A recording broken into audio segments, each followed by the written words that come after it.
Welcome to the deep dive. You've shared with us a stack of sources covering some truly incredible football this past week. And our mission today really is to cut through all that noise, get to the heart of what actually happened, and maybe more importantly, why it matters going forward. We're diving headfirst into a really intense week of NFL action. We saw primetime thrillers that went right down to the wire, some stunning upsets, and those big statement victories. These games, they aren't just numbers in a box score. They are laying down these foundational narratives, the kind of stories we're going to be talking about all season long.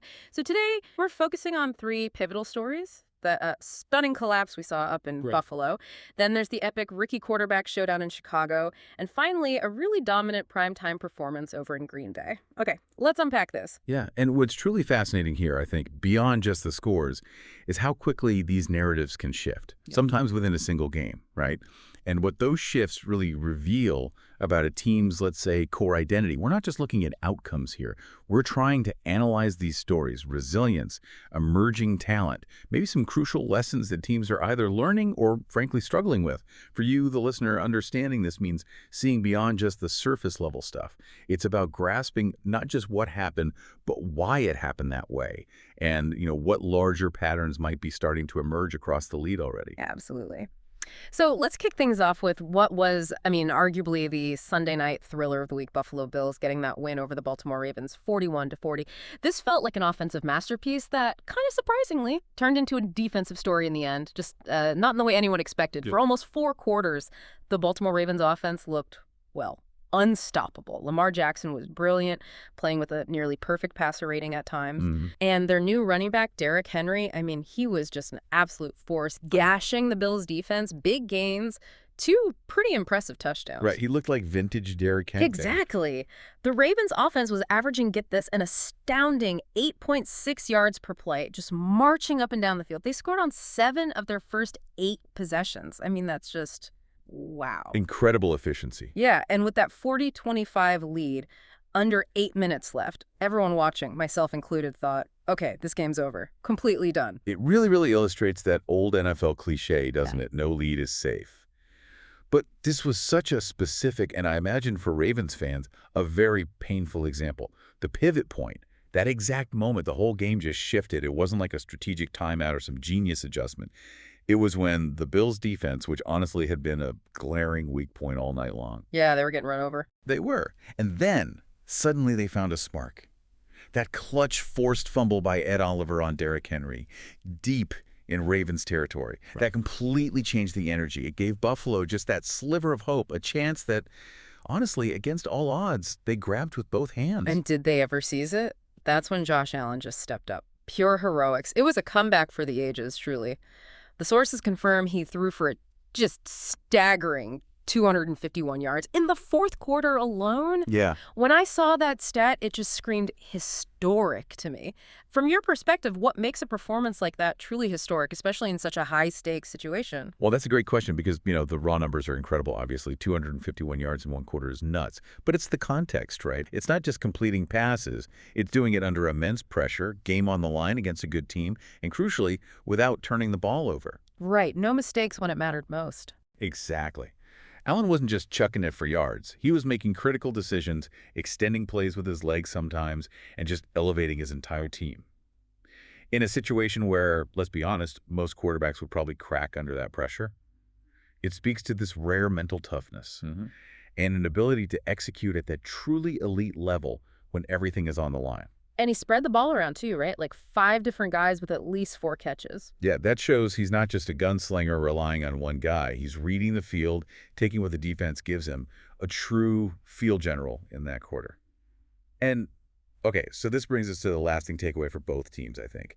For the Ravens, this has got to be a devastating loss. It just raises those old, uncomfortable questions about their ability to finish games. Feels familiar, unfortunately, for them. It does feel familiar. Despite all that offensive talent, dominating for so much of the game, it's a soul-crushing defeat. It's one thing to make a mistake, but for a team with that much veteran talent, with that big a lead, to just unravel so completely. From one fumble. From basically one fumble and then the defense just couldn't get a stop. It suggests, maybe, a deep-seated mental vulnerability, a tendency to let pressure snowball instead of regrouping. That's maybe that maturity piece that seems to keep haunting them in these big moments. A single fumble, failing to get that crucial first down on their last possession, and just no answers at all for Josh Allen in the clutch. Until they prove they can close out these kinds of games against elite teams, that narrative, that late-game fragility, it's just going to stick around. Now, for the Bills, on the other hand, it was just a stunning display of resilience, grit. It absolutely solidifies Josh Allen's greatness, his status as an elite quarterback. No question about that after watching that fourth quarter. Right. Coming back from 15 points down, less than 4 minutes left, most teams just can't do that. It shows a kind of championship mentality, maybe. However, Yeah. and there's a big however, this game also really highlighted those glaring vulnerabilities on the Bills' defense. Especially against the run. Exactly. Their inability to stop Derrick Henry for most of the night, that's a serious concern moving forward. Allen can pull off heroics, sure, but realistically, they can't rely on a miracle fourth-quarter comeback every single week to bail out defensive struggles, can they? No, definitely not sustainable. So if we connect this to the bigger picture, this game wasn't just win or lose. It was about cementing an identity for Buffalo, maybe, but also questioning Baltimore's identity under pressure. That's a crucial distinction. And from one nail-biting comeback that really challenged a team's identity, we saw another dramatic finish unfold on Monday night. This time, the spotlight was really on the next generation, right? A rookie quarterback showdown in Chicago. Vikings versus Bears. Vikings win 27-24.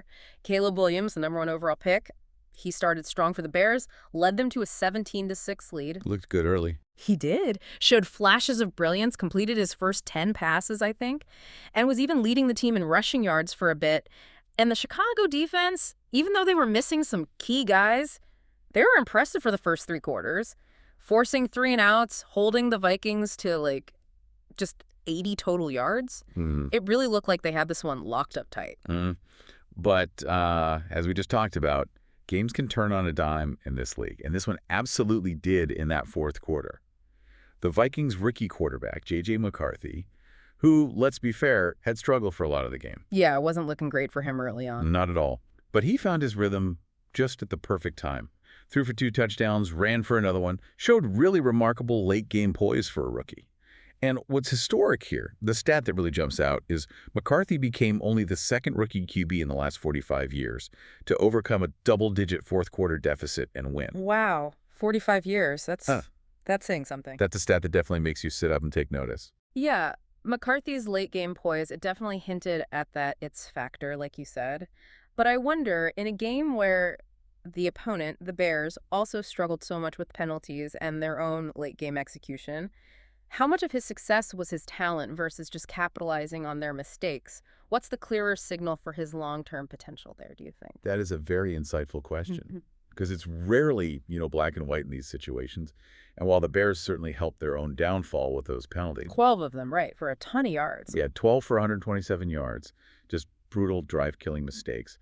But McCarthy's performance, I think, went beyond just being opportunistic. Yeah. It's one thing to capitalize. It's another to actually string together 3 straight scoring drives, 2 passing TDs, 1 rushing TD against a defense that had basically shut you down for 3 quarters. Good point. That takes execution. Right. That shows more than just raw talent. It shows decision-making under pressure, accuracy when it mattered, and maybe that intangible thing, instilling belief in his teammates. For a rookie making his first start, that level of command, I think, regardless of the opponent's struggles, that is a significant indicator for future success. For the Bears, though, man, this was a gut punch. It just highlighted this profound lack of late-game execution. And those penalties, they weren't just abstract numbers. They were false starts, wiping out big gains, PIs extending Vikings drives, holds negating sacks. Just crippling. Sounds like growing pains for a young team. Definitely feels like growing pains. When a young team struggles that much with discipline in critical moments, it points to things that can be really tough to fix quickly. Williams in the offense, they showed promise, sure, but that inability to hold a lead and the defense just collapsing in the fourth, those are pretty big concerns. It suggests they need more than just talent development, maybe a deeper focus on discipline, on focus from the coaching staff down. And for the Vikings, yeah, McCarthy's performance was, frankly, a revelation. He showed that poise, that command you rarely see in a rookie, especially first start. Huge confidence booster for them. Oh, massive. Proving they have a leader who can rally the troops, find a way even when things aren't clicking perfectly. Which, this raises an important question. In the NFL, How much of a rookie's success is that raw talent, and how much is just learning how to finish, learning how to win? And maybe more critically, what's the balance between a rookie truly elevating his play versus maybe just benefiting when his opponent kind of self-destructs? A question teams across the league are constantly wrestling with, definitely, and one that's going to define a lot of these young careers. Okay, let's shift focus now to a different kind of game entirely. Thursday night's matchup. Green Bay Packers beating the Washington Commanders 27-18. This felt like an early statement game for the Packers. Our sources described it as like methodical, dominant, showcase strength on both sides of the ball. It's very complete. Yeah. Jordan Love, he continued his stellar play, 292 yards, 2 touchdowns, looked really comfortable, in control. You could see the offensive line was giving him plenty of time, and his receivers were getting open pretty consistently. Helps when you have time like that. For sure. And his favorite target, tight end Tucker Kraft, had a huge night. Career high 124 yards receiving. Always great to see a young player step up like that. Yeah, Kraft looks really good. But, while the offense was definitely impressive, I think the true star of the night, for me anyway, was the Packers defense. Oh, yeah. Tell me more. They were just relentless. Led by that pass rush, they pressured the Commanders' quarterback, Jaden Daniels, all night long. Green Bay held Washington to just 11 yards in the first quarter. 11. And under 250 yards for the whole game. Wow, that's suffocating. It really was. And it wasn't just about the sacks, though they did have 4. It was constant disruption, forcing hurried throws, limiting his ability to scramble, shutting down any kind of rhythm. That defense was just the dominant force, start to finish. Never really let the Commanders' offense breathe. And you saw that on the other side, right? The Commanders, they were coming off a big Week 1 win, looked pretty good. Yeah, had some buzz. Exactly. And then they just looked completely outmatched here. Jaden Daniels, who people were calling a magician after Week 1, he was just stymied all night. Sacked 4 times, hardly any time to make plays. That's a recipe for disaster for any QB, but especially a rookie still finding his way. Tough night for the rookie. Really tough. And the Commanders' offense, they couldn't get anything going on the ground either. No running back gained more than 17 yards. Oof. Yeah. And then to make matters worse, the loss was costly too. Key guys like Austin Eckler, Dietrich Wise Jr., they went down with injuries. Just adding insult to injury, really. Yeah, injuries just piled on top of a bad performance. This game, it really felt like a definitive stamp of authority for Green Bay. It confirms, I think, that Jordan Love has truly evolved. He looks like an elite quarterback leading what seems like a legitimate Super Bowl contender. High praise, but it looked that way Thursday. It did. His connection with the receivers, his poise, it was all there. And like you said, that defense just suffocated Washington. It proved this is a unit that can absolutely win games on its own. Now, for Washington, this was a tough lesson, a primetime lesson, a kind of brutal reality check, maybe. Back down to earth a bit. Yeah, exactly. The offense was ineffective, the O-line struggled badly, the run game was non-existent, and their defense, which had looked okay, got picked apart by Love. This wasn't just a loss. It showed a pretty significant gap in class right now. They still have a promising future with Daniels, absolutely. But this game showed they're just not yet in that same tier as the NFC's top teams, like Green Bay clearly is. What's fascinating here is how a really complete team performance like the Packers showed can just unequivocally set a benchmark. And what that means for a team like Washington with high expectations, trying to measure themselves against the league's best. It's a tough measuring stick. What a week of football. Just incredible stuff. We saw resilience under pressure, didn't we? We witnessed that dramatic arc of rookie quarterbacks, some finding their footing, others learning some really hard lessons. And then we experienced the power of a truly dominant, complete team performance like Green Bay put on. These aha moments. They're what make the NFL just so captivating week in and week out. So what does this all mean for you, the listener, as we look ahead? Well, it means these games, they weren't just about wins and losses on a schedule, right? Yeah. They were about these profound stories teams are starting to write for themselves this season. The Bills, yeah, they showed incredible heart, the sheer will of their quarterback. But they also revealed those defensive vulnerabilities you just can't ignore. Definitely something to watch. For sure. The Vikings, through their rookie QB, they found maybe a new level of confidence, a potential leader for the future, while the Bears are left with those painful growing pains highlighting areas they absolutely have to fix. And the Packers. They just made a definitive statement. We're a force. On both sides of the ball, we can suffocate opponents. This kind of deep dive, hopefully, helps us all see beyond just the final score. See the underlying dynamics, those foundational pieces that are going to shape these teams' seasons and define their paths forward. So, considering all we've discussed today, if you had to pick one team that truly demonstrated they could maybe get over the hump this week, showing some new maturity or capability, and maybe one team that proved they still have a pretty significant hump to climb, perhaps revealing some old patterns or some new struggles, which teams would you choose and why? Something to think about.